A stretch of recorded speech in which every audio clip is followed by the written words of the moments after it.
Меня зовут Ярхамов Ильнур, и мы вам рассказываем о важных событиях для татар России. Профессор Александр Бессонов – это дореволюционный ученый и тюрколог, который оставил бесценное описание состояния татарского языка и всех его диалектов и говоров, которые он застал на вторую половину XIX века. У него есть статья от 1881 года. В нем русский тюрколог признается, что казанский средний диалект является самым распространенным в европейской части России. Причем казанский диалект настолько мощен, что поглощает такие диалекты, как мишарский, башкирский и киргизский. Да-да, русский тюрколог в XIX веке считал башкирский язык лишь одним из диалектов татарского языка. Как, впрочем, и киргизский диалект – это тоже татарский язык. Оговоримся, что тут ученый под киргизским диалектом имеет в виду предвестник нынешнего казахского языка. Бессонов указывает, что самый ближайший к казанскому диалекту – это тептярское наречие. Ничего страшного, русский тюрколог не питает иллюзий, что в XIX веке был отдельный народ – тептерей со своим отдельным тептярским языком.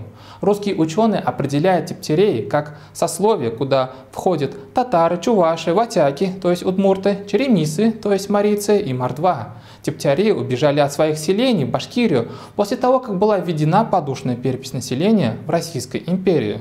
У Бессонова тептяри делятся на две группы – мусульмане и язычники. Очевидно, что тептяри-мусульмане – это про татар, а язычники – это чуваши и другие финно-угорские народы. Главный вопрос, с которым мы читали статью русского тюрколога Бессонова, виден ли филологом-лингвистом XIX века хоть какой-нибудь намек на распиаренный сегодня северо-западный диалект башкирского языка? Нет, ни слова о таком диалекте. Да и откуда? Ведь по Бессонову это башкиры разговаривают на башкирском диалекте татарского языка. Например, у жителей Мензелинского и Бирского уезда звук «д» меняется на звук «з». Ну, то есть «иден» – «изен», «идель» – «изель», «минзеля» – «миндаля» и так далее. Если посмотреть на Пермскую губернию, то границы современного Пермского края более-менее совпадают с этой губернией. Там, по мнению Бессонова, сложился синтез между татарским, казанским и башкирским диалектами. Помимо определенных различий произношения одних и тех же слов, Бессонов отмечает, что у татар и башкир Пермской губернии сохранились древние тюркские названия дней недели. Понедельник – Туганкен, вторник – Атланханкен, среда – Канкен, четверг – Кишатна, пятница – Жемга, суббота – Каракен, воскресенье – Ураз Атнаса. Отметим, что Бессонов делит башкир на две группы. В его понимании есть луговые уфимские башкиры и горные башкиры. По словам русского тюрколога, уфимские башкиры, к ним он еще относит жителей Белебеевского уезда, меньше всего отдалились от древнетатарского языка, чем сами казанские татары. Бессонов еще выделяет башкир Оренбургского уезда. У них тоже диалект. Если сравнивать диалект у уфимских башкир и у оренбургских башкир, то у последних, то есть у оренбургских, диалект более близок к казанскому диалекту. Но Бессонов делает такое еще замечание. Да, есть башкирский диалект татарского языка, но есть еще и чистый башкирский язык. И это два совершенно разных явления. А именно, чистый башкирский язык Бессонов считает родным языком горных башкир, то есть башкир Урала. Другими словами, дореволюционный русский тюрколог Александр Григорьевич Бессонов, описывая наукообразно татарский язык, его наречия, говоры, диалекты во второй половине XIX века, дает нам четкую картину по этническому составу Уфимской губернии. Есть уфимские и оренбургские башкиры, которые говорят на башкирском диалекте татарского языка. И есть горные башкиры, которые говорят на чистом башкирском языке. Вот такой ход конем из далекого 19 столетия от русского дореволюционного тюрколога по популяризаторам эльфийского северо-западного диалекта башкирского языка. Вы заметили, как качественно стала видоизменяться татаро-башкирская, татаро-ногайская дискуссия в СМИ и в соцсетях? Башкирские этномиссионеры в качестве своей защиты привлекли сторонние силы, а именно русского, который раньше был националистом, а потом принял ислам. Об адвокате этномародеров мы вам рассказывали в нашем прошлом выпуске. Ну а теперь нами замечена попытка привлечь в нашу внутреннюю, чисто татаро-ногайскую дискуссию опять сторонние силы, а именно казахских ученых. Что, башкирские этномиссионеры и их ручные малые ногайские братья не справляются самостоятельно с полемикой с татарами? Тяжело вам под прессом наших фактов, да? Давайте обсудим горе-блогера Беклярбека Ногая. Нам, конечно, известно его настоящее имя, но блогер его не особо афиширует. Стесняется, что ли? Ну и мы, значит, тоже будем его называть выбранным им кличкой Беклярбек. Хотя какое он имеет отношение к управлению государственной администрацией в Золотой Орде? Непонятно. И вот недавно этот блогер разродился видеоматериалом, назвав его как «Казахи Астрахани против татаристов». Это он, конечно, сильно переоценил, приписав более 23 тысячам казахам Астрахани одну единую позицию. На самом деле речь идет о позиции исследователя Жаныл Скрыльниковой, Жанбека Кулькатова, о позиции писателя Анесы Сарай. Там еще два каких-то молодых казахских блогера. Всего 5 человек получается. Скорее всего, все эти 5 человек казахи, но выражают ли они интересы всех 23 тысяч казахов Астрахани? Больше тянет на дешевую попытку этнофлюгера Беклярбека притянуть за уши желаемое за действительное. Но зато как грозно он начал, этот блогер. Казанские татаристы в лице Дамира Исхакова и Нура Ярхамова очень недовольны этим и изливают на всех ногайских активистов свою едкую желчь. Но вот вопрос, что по этому поводу думают местные астраханские казахи? И не просто казахи, а ученые, писатели и общественные деятели из числа соседей тех самых юртовских нугаев, которые так громко о себе заявляют. Сейчас поясним, почему Беклярбек тот еще флюгер. На самом деле казахам этот блогер периодически неровно дышит. Видимо, поэтому он и обратился к ним за помощью. Но вот как описать его личное искреннее отношение к казахам? Как отличить, где он просто болтает, а где искренне выражается по казахам? Вот, например, в марте 2020 года наш канал успел заскринить крайне провокационное видео Беклярбека, которое называлось как «Казахи – это фашисты?». Блогер на всякий случай поставил в прямом тезисе заголовки знак вопроса. А каналу с явным провокационным контентом, с оскорбительными обращениями и выпадами в адрес тюркских народов России мы хотим пожелать тактичности. Видимо, надеялся, что так не будет обидно для казахов. Это отвратительное видео мы тогда не успели просмотреть. Этнофлюгер Беклярбек его удалил, к этому мы еще вернемся. Но мы нашли отрывок этого видео на канале Тюркский фронт Возрождения. Чеченцы, не покупайтесь на пропаганду. Я знаю, да, вы им благодарны, вы благодарны, альхамдулилля, народ, выжили благодаря казахам. Но те казахи и эти казахи — это две большие разницы. Эти казахи уроды. Я прямо говорю вам, уроды. Если не верите, давайте выходить в прямой эфир, докажите мне, что вы не уроды. Поясним. Тут Беклярбек говорит о непростых временах, когда Сталин депортировал чеченцев после Великой Отечественной войны в казахские степи. И тогда казахи им оказали серьезную помощь, можно сказать, приютили у себя. Мы уважаем казахский народ, поэтому оскорбительное по отношению к ним слово запикали. А куда делось это скандальное видео этнофлюгера-блогера? Все просто. Роскомнадзор влепил Беклярбеку серьезное предупреждение и оштрафовал.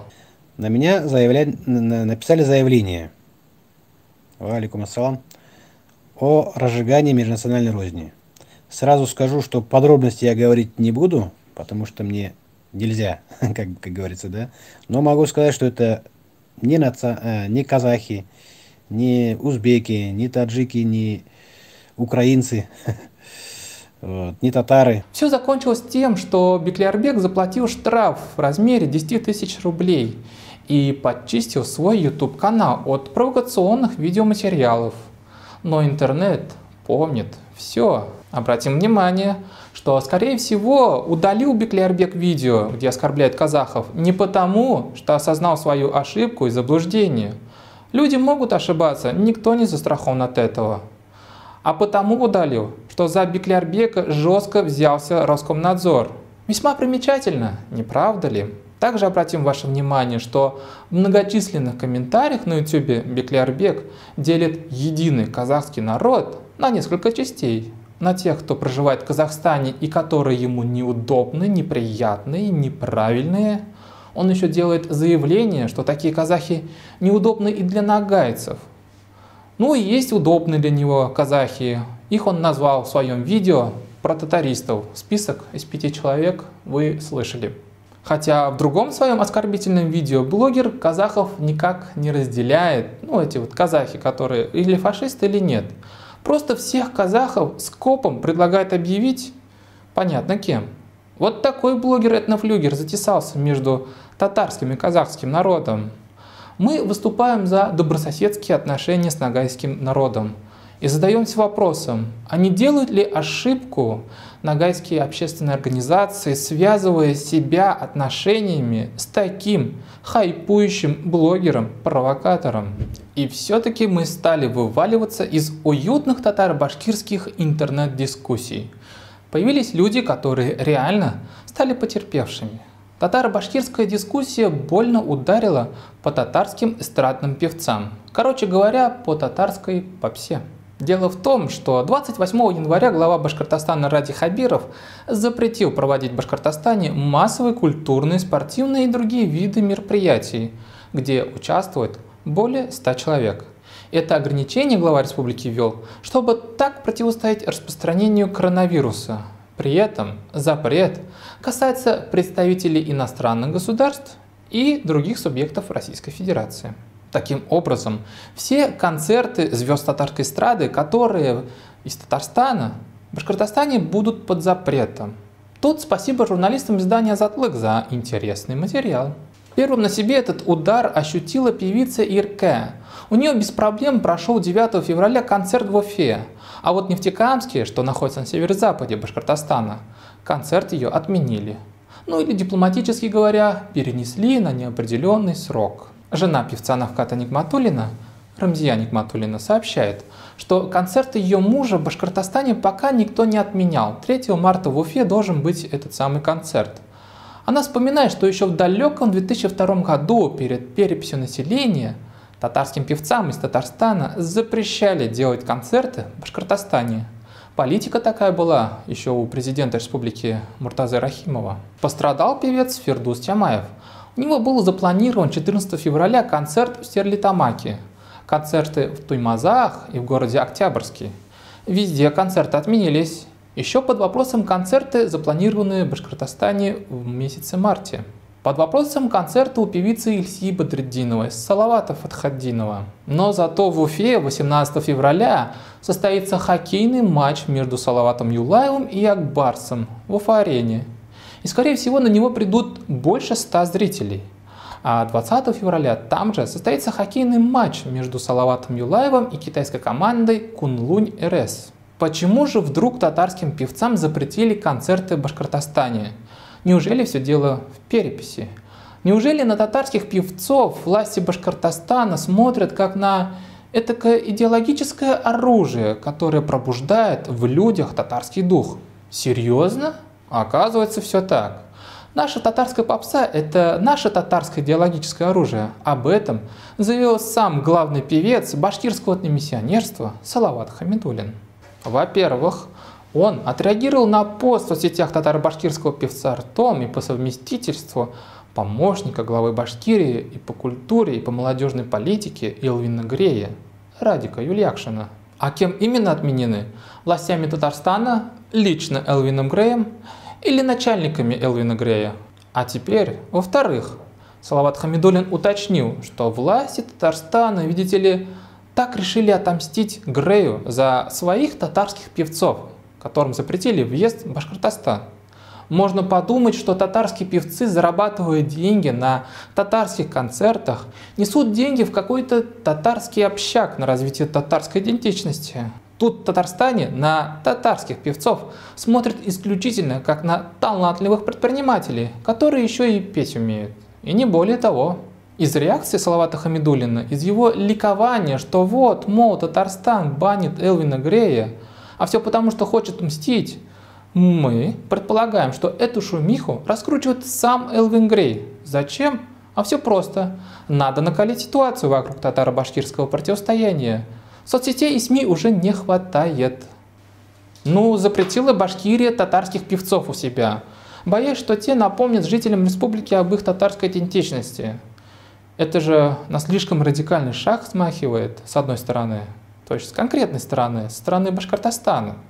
Но тут на сцену выходит Элвин Грей, который громко заявляет, что у него тоже концерты отменены, и делает очень тонкий намек на причину, почему именно отменены концерты. В общем, ждите. В ближайшую неделю башкирские верные политтехнологи-этномиссионеры этот намек Грея докрутят до внятного смысла о мстительном Татарстане. Салават Хамидуллин уже сделал первый ход. Следите за этим шоу в СМИ и в соцсетях.